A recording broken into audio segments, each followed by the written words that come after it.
شفت الحاج بيقول لك لو خبطت حد بمكنه او عربيه بالغلط تعمل معاه ايه؟ شوف كده.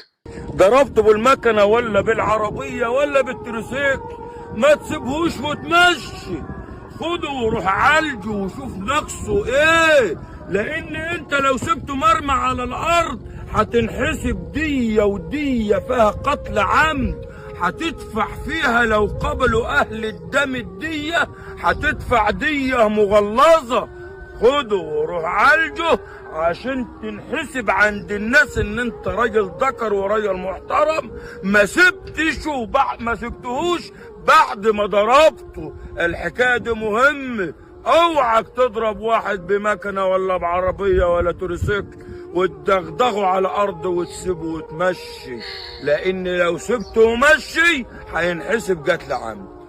تسلم يا حاج، توعيه وكلام جميل ورائع. ربنا يكرمك ويحفظك ويبارك فيك.